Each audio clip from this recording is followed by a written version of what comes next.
up. If you're not ready for that, like if you've already had a bad day, then what you're about to go through might be too much. Feel free to go away and come back. I'll be here.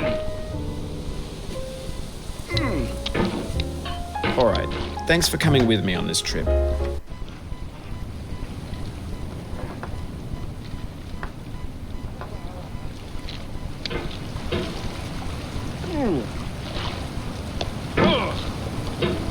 There's no feeling more intense than starting over.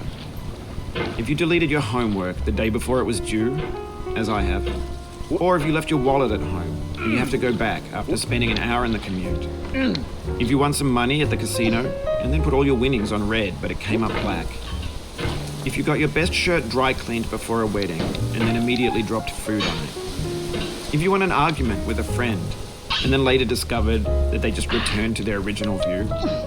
Starting over is harder than starting up. If you're not ready for that, like if you've already had a bad day, then what you're about to go through might be too much. Feel free to go away and come back. I'll be here. Alright, thanks for coming with me on this trip. I'll understand if you have to take a break at any point. Just find a safe place to stop and quit the game. And don't worry, I'll save your progress, always, even your mistakes. This game is a homage to a free game that came out in 2002 titled Sexy Hiking. The author of that game was Jazuo, a mysterious Czech designer who was known at the time as the father of B games. And B games are rough assemblages of found objects. Designers slap them together very quickly and freely, and they're often too rough and unfriendly to gain much of a following. They're built more for the joy of building them than as polished products. In a certain way, Sexy Hiking is the perfect embodiment of a B game. It's built almost entirely out of found and recycled parts, and it's one of the most unusual and unfriendly games of its time. In it, your task is simply to drag yourself up a mountain with a hammer. And that act of climbing, in the digital world or in real life, has certain essential properties that give the game its flavor. No amount of forward progress is guaranteed. Some cliffs are too sheer or too slippery. And the player is constantly, unremittingly in danger of falling and losing everything.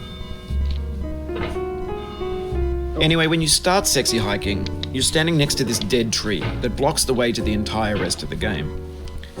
It might take you an hour to get over that tree, and a lot of people never got past it. You prod and you poke at it, exploring the limits of your reach and your strength, trying to find a way up and over. And there's a sense of truth in that lack of compromise.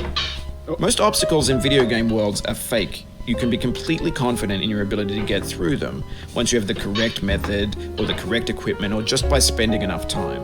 In that sense, every pixelated obstacle in Sexy Hiking is real. The obstacles in Sexy Hiking are unyielding, and that makes the game uniquely frustrating. But I'm not sure Jazuo intended to make a frustrating game.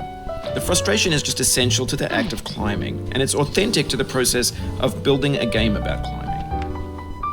A funny thing happened to me as I was building this mountain. I'd have an idea for a new obstacle, and I'd build it, test it, and it would usually turn out to be unreasonably hard. But I couldn't bring myself to make it easier. It already felt like my inability to get past the new obstacle was my fault as a player rather than as a builder. Imaginary mountains build themselves from our efforts to climb them, and it's our repeated attempts to reach the summit that turns those mountains into something real. When you're building a video game world, you're building with ideas, and that can be like working with quickset cement. You mold your ideas into a certain shape that can be played with, and in the process of playing with them, they begin to harden and set until they're immutable, like rock. And at that point, you can't change the world. Not without breaking it into pieces and starting fresh with new ideas. For years now, people have been predicting that games would soon be made out of prefabricated objects, bought in a store and assembled into a world. And for the most part, that hasn't happened, because the objects in the stores are trash. I don't mean they look bad or that they're badly made, although a lot of them are. I mean they're trash in the way that food becomes trash as soon as you put it in the sink. Things are made to be consumed and used in a certain context, and once the moment is gone, they transform into garbage. In the context of technology, those moments pass by in seconds. Over time, we've poured more and more refuse into this vast digital landfill that we call the internet. It now vastly outnumbers and outweighs the things that are fresh and untainted and unused. When everything around us is cultural trash, trash becomes the new medium, the lingua franca of the digital age. And you can build culture out of trash. But only trash culture. Be games, be movies, be music, be philosophy. Maybe this is what digital culture is. A monstrous mountain of trash, the ash heap of creativity's fountain. A landfill